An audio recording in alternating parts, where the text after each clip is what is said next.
Welcome to the Lunar Womb Portal, where we explore the sacred connection of women's health, astrology, and lunar wisdom.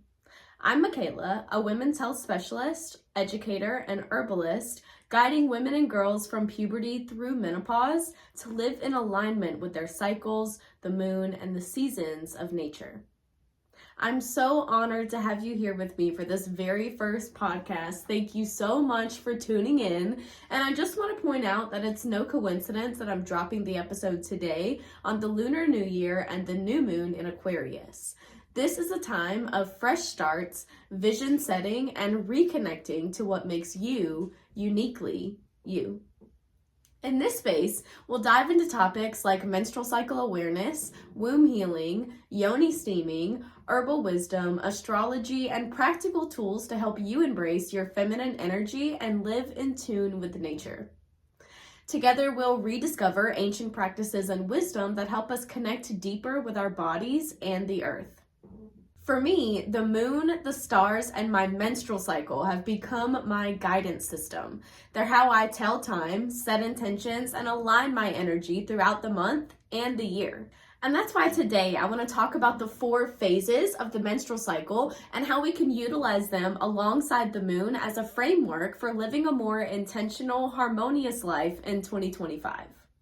Our menstrual cycle is like a microcosm of the seasons of nature, and understanding its 4 phases can help you align with your body's natural rhythms. So we're going to start with phase 1, my favorite phase. You've probably never heard anybody say that before, but if you know me personally, you know this is my time to shine. And we're talking about the menstrual phase. This is a time of bleeding, your body's sacred pause. This is a time of rest, reflection, and turning inward. Just like winter, because this is our inner winter, this is a time of stillness and renewal. During this phase, I give myself full permission to slow down, journal, and connect with my deeper intuition. If you take nothing else from this podcast episode, please take this. Rest during your period. Even if it's only for 10 minutes, whether it's sleeping in a little bit later, going to bed a little bit earlier, taking a nap during the day, or even just laying down and allowing your body to just be. Take some time to rest, especially in those first 2 days. It is crucial for the health of your overall cycle and your body. After your period ends, the follicular phase begins. This is your inner spring, a time of new beginnings and growth. This is also when our energy and focus begin to turn back out into the world externally. During this phase, your energy starts to rise, and it's a great time to plan, brainstorm, and try new things. In 2025, I really encourage you to utilize this phase for all of its potential by setting goals, beginning projects, and dreaming bigger than you've ever dreamed before, because you deserve it. Ovulation is the peak of our cycle. This corresponds to the season of summer, making this our inner summer. This is the phase that we're most magnetic, social, and vibrant. This is also our most externally focused phase, and the phase that society loves from women. It's the perfect time to connect with others, share ideas, and take bold action. Whether it's a creative project, a meeting, or even a date, lean into this fiery, expansive energy of ovulation and utilize your sexiness to your advantage. Fact, in your ovulation phase, your facial features are actually more symmetrical than they are in any other phase. I'm currently in my ovulating phase while I'm recording this. And so you feel and look your most sexy. Lean into that. Use that. Finally, we have the luteal phase, or the inner autumn of our cycle. This is a time for harvesting the fruits of your labor, organizing, and completing tasks.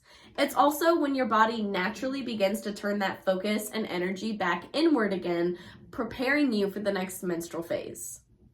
I personally love to spend this time tying up loose ends on my projects, cooking myself really nourishing meals, and practicing self-care. That's another thing that I really need you to take from this podcast. We self-care in the luteal phase, we rest in the menstrual phase. Say it with me. We self-care in the luteal phase, we rest in the menstrual phase. Okay? Those are the two things that I need you to take from this podcast. Put them together and thank yourself later. Okay? Each phase of our cycle is also mirrored by the moon's phases. The new moon corresponds to your menstrual phase. It's a time for rest and intention setting. The waxing moon corresponds to your follicular phase, an energy of growth and expansion. The full moon mirrors ovulation, bright, bold, magnetic. And the waning moon reflects the luteal phase, a time for winding down and releasing. By syncing with both the moon and your cycle, you create a rhythm that allows you to flow through life with ease. Instead of pushing against your body's natural rhythms, you can work with them to stay productive, aligned, and nourished. Now I'd like to explore the energy of this Aquarius new moon, because Aquarius is all about freedom, innovation, and stepping into your authentic self. This energy encourages us to let go of old patterns and envision a brighter, more aligned future. If we relate this to the menstrual cycle, we'll see that Aquarius energy mirrors the follicular phase, where we emerge from menstruation or our inner winter with renewed clarity, energy, and creativity. This is the time when we feel most curious and inspired to try new things, just as Aquarius season urges us to innovate and explore unconventional paths. New moons are a time of introspection and planting seeds. In Aquarius, this new moon specifically emphasizes setting intentions related to freedom, visionary thinking, and creating aligned communities. Tie this to the menstrual phase, where we are naturally more inward, reflective, and connected to our intuition.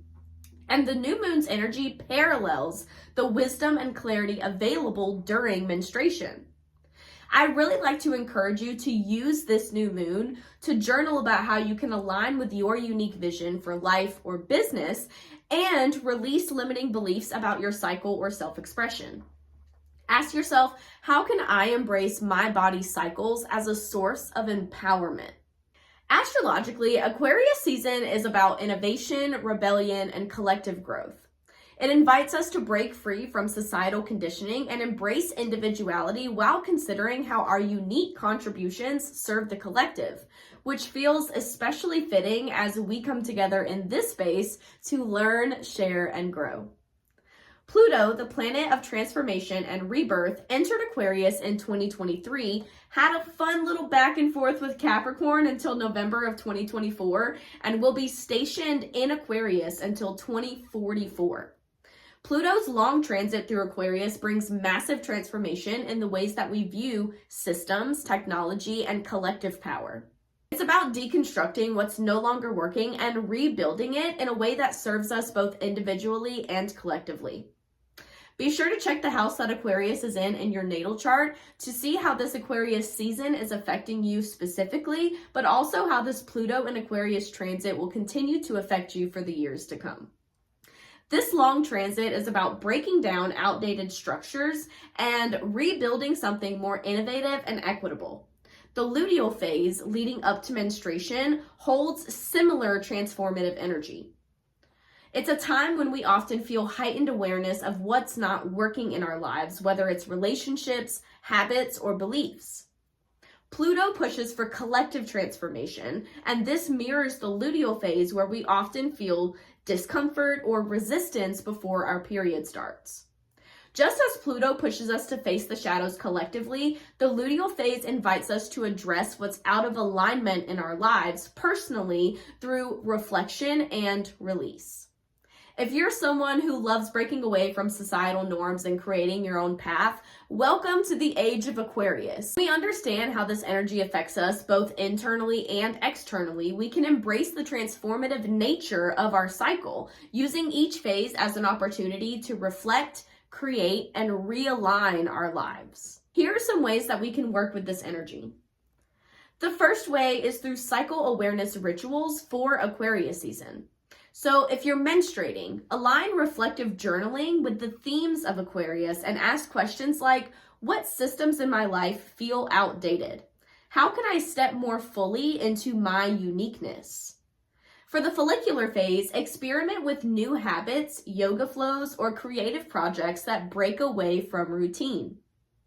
For your ovulation phase, record yourself doing something fun like dancing, or create a piece of content, or even post something authentic. In your luteal phase, clean out your email or follow list.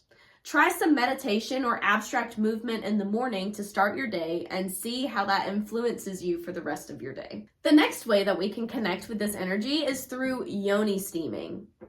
We can try herbs like mugwort, lavender, and rose to assist in grounding and releasing during this new moon. Disclaimer: as long as you're not currently bleeding, spotting, or pregnant. You can use the steam as a metaphorical and physical clearing of old patterns and utilize this energy for setting intentions. Steaming can be a time that we reflect, release, and clear our womb space to welcome in new creative energy, because the womb is our portal of creation. Through the womb, we create much more than just human life. We create businesses and art and creative projects. We are creative beings, and when we are being creative in any capacity, we are tapping into the energy of our womb space. So when we do a yoni steam, we're clearing out old energy so that we can welcome in new energy. And this is all in the space of creation. So yoni steams are just very dear to my heart, and I will absolutely be talking about them in later episodes, so stay tuned here. The last way that we can tap into this is by tapping into the collective. Aquarius invites us to think about how our personal cycles are a part of a greater whole. Try stepping outside of your comfort zone to connect with other women or communities, such as hosting or joining a new moon circle, or sharing information that you've learned with the collective through social media platforms like TikTok or YouTube. In 2025, I invite you to let your cycle and the moon guide your year. What if, instead of relying on rigid structures and external expectations, you trusted your body to show you when to act, when to rest, and when to reflect? For me, this means creating content, running my business, and even planning my meals and the way I move my body based on where I am in my cycle and what the moon is doing. For example, in my luteal phase, I focus on the behind the scenes work like organizing and preparing. During my ovulation phase, I prioritize connecting with others through webinars, recording this podcast, or tapping into my social butterfly energy by interacting more with my friends and family. This approach has completely transformed how I live, work, and show up in the world, and I know that it can do the same for you. Let's take a moment to reflect together. Close your eyes, take a deep breath,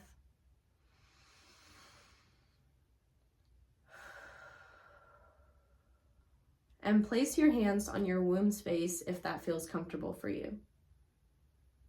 Ask yourself, how do I feel about my cycle? What phase am I currently in, and how can I honor it? What would it look like to live in alignment with my body and the moon in 2025?